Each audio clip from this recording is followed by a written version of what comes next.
Dünya, haber bültenlerinde anlatılanlardan çok daha karmaşık bir yer. Bugün izlediğiniz drone saldırıları, aslında binlerce yıl önce fısıldanan bir sonun ayak sesleri olabilir mi? Amerika, İsrail ve İran. Bu üçlü, modern dünyanın süper güçleri değil, kadim bir sahnenin başrol oyuncuları.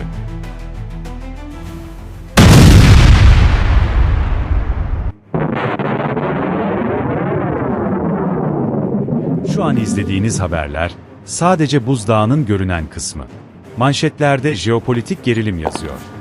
Ama kapalı kapılar ardında 1000 yıllık bir hesaplaşma tıkır tıkır işliyor. Amerika, İsrail ve İran. Bu üçgen, sadece petrol ya da nükleer güç savaşı mı, yoksa kadim kehanetlerin adım adım gerçekleştiği bir sahne mi? Bu videoda sadece siyaset konuşmayacağız. Petrolün altına gizlenmiş mezhep sancılarını, modern silahların ardındaki dini motivasyonları ve hadislerin tozlu sayfalarındaki Horasan gizemini deşeceğiz. Zihninizi boşaltın. Çünkü bu yolculuğumuzun sonunda Orta Doğu'ya baktığınızda artık sadece harita görmeyeceksiniz.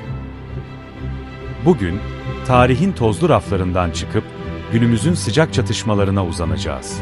Mezheplerin sessiz savaşını, Horasan'dan çıkacak siyah sancakları ve Beyaz Saray ile Kudüs arasındaki o gizemli bağı deşifre ediyoruz.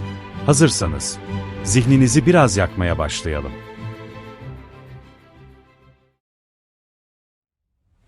Amerika için İsrail, Orta Doğu'daki sarsılmaz bir karakol. İsrail içinse İran, varoluşsal bir tehdit. Tahran'ın direniş ekseni adını verdiği strateji, sadece bir savunma hattı değil. Bu, Bağdat'tan Şam'a, oradan Lübnan'a uzanan bir Şia hilali inşasıdır. Asıl mesele sadece toprak değil, ideolojik hegemonya. Amerika bölgeden çekilmek istedikçe, İran o boşluğu dolduruyor. İsrail ise çevreleme stratejisiyle İran'ın kapısına dayanmaya çalışıyor. Ama bu satrançta piyonlar değil, şahlar konuşuyor. Ve bu şahların dilinde mezhep savaşları en keskin silah.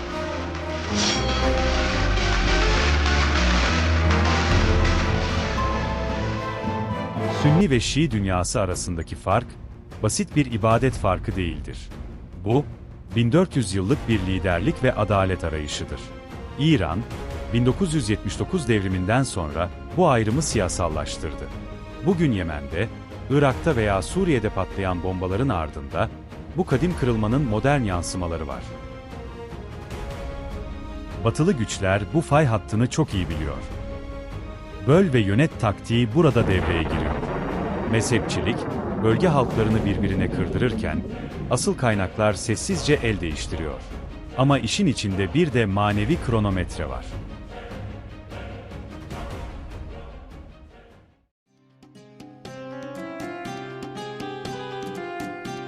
İslami eskatolojide, yani ahir zaman anlatılarında İran coğrafyası merkezi bir konumdadır. Hadislerde geçen Horasan'ın siyah sancaklıları rivayeti, bugün birçok siyasi analizde gizli kod olarak okunuyor. Horasan tarafından siyah sancakların çıktığını gördüğünüzde, kar üzerinde sürünerek de olsa onlara katılın. Bir yanda bu sancakların Mehdi'nin öncüsü olduğuna inanan milyonlar, diğer yanda ise İran'ın bu anlatıları bir yumuşak güç unsuru olarak kullanması. Hadislerde İranlılarla yapılacak büyük savaşlar, Melhame-i Kübra öncesi taşların yerine oturması olarak tasvir edilir. Beyin yakan kısım ise şu: bugün İsrail ve İran arasındaki gerilim, bazı dini yorumculara göre Fırat'ın suyunun çekilmesi ve doğudan yükselecek ateş gibi alametlerle paralel okunuyor. Dün diplomatik kriz olan şey, bugün sınır ötesi operasyon. Yarın ise belki de dünya tarihini değiştirecek o büyük kırılma. Amerika'nın teknolojik gücü, İsrail'in istihbaratı ve İran'ın ideolojik direnci. Bu üçlü arasındaki gerilim, sadece bir Orta Doğu sorunu değil, küresel bir sistemin doğum sancısıdır. Peki, biz bu filmin neresindeyiz? İzleyici mi? Yoksa farkında olmadan bir senaryonun parçası mı? Belki de her şey çoktan yazılmıştır. Ve biz sadece sayfaların çevrilmesini bekliyoruzdur.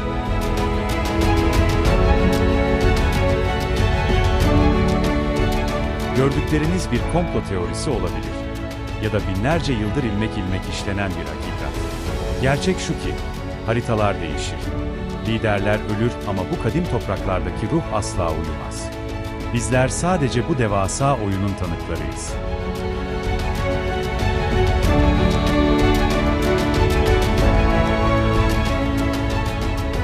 Sizce bu gerilimin sonunda kazanan kim olacak? Yoksa bu savaşta kazanan olmayacak mı? Yorum yapmayı ve kanalımıza abone olmayı unutmayın.